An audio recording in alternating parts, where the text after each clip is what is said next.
When you create characters for Second Life, then you sometimes run into a problem which is caused by the usage of multiple UV maps. You must know that the Second Life engine supports only one single UV map, hence this UV map must contain the mapping of all model faces of the object. So, let's take a closer look at where the problem raises. This is a default Second Life character. This character is made in 3 parts: the head, the upper body, and the lower body. And of course each of the 3 parts has its own UV map. Now let's assume that you have combined these 3 parts into one single model, but, while the parts meshes have been merged as expected, the related UV maps are still kept separate. Actually, the separation of these partial UV maps might even have been planned by you on purpose. But, when you want to export the model later to Second Life, then you can only export one single UV map. And this UV map must contain all mapping information. So, we somehow have to merge all partial UV maps into one single map. Well, I have created a new Blender tool for this purpose. This tool will soon become available within the new Sparkles add-on for Blender. However, here is how you can do the merging of UV maps with pure Blender alone. First, let's enable the synchronization between UV face selection and mesh face selection. You do this in the UV editor. Then switch the editor to face selection mode.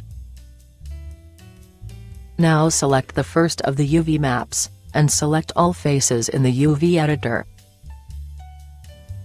But, here is a caveat ahead. Although this map only maps the head part of the model, it still contains UV data for the entire mesh. This data is currently hidden in the lower left corner of the UV editor. Here, you see this little dot. This dot actually contains all UV faces which are not used for the head.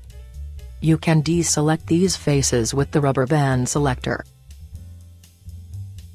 Now, in the viewport, separate the head into a separate object, by pressing P on the keyboard.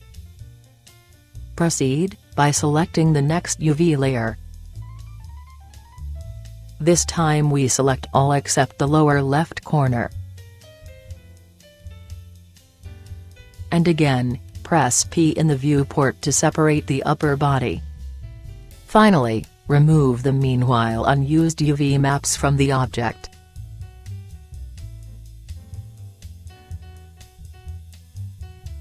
And then do the same with the other 2 parts. You have to take care to only remove the empty UV maps.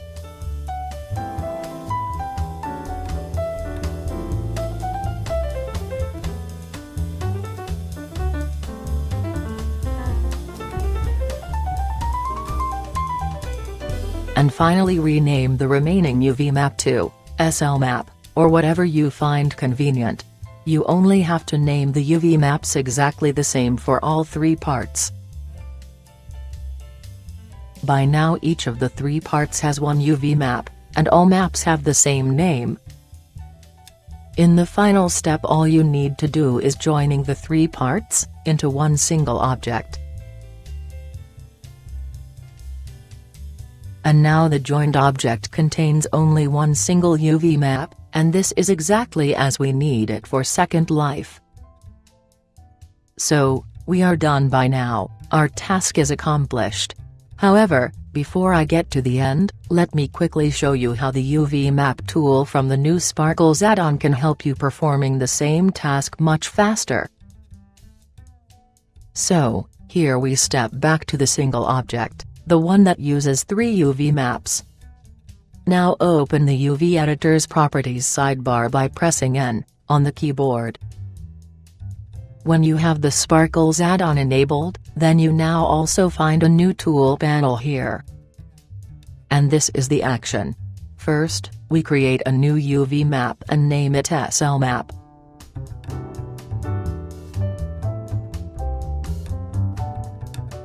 Then in the Copy UV Faces panel, we select Copy from all marked layers to the current selected layer.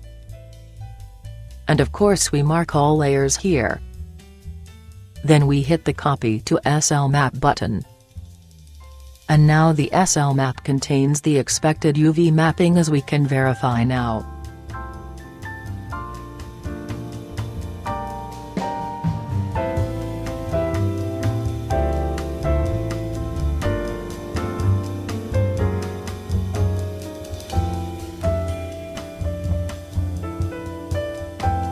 So, now you can export the object and select the SL map.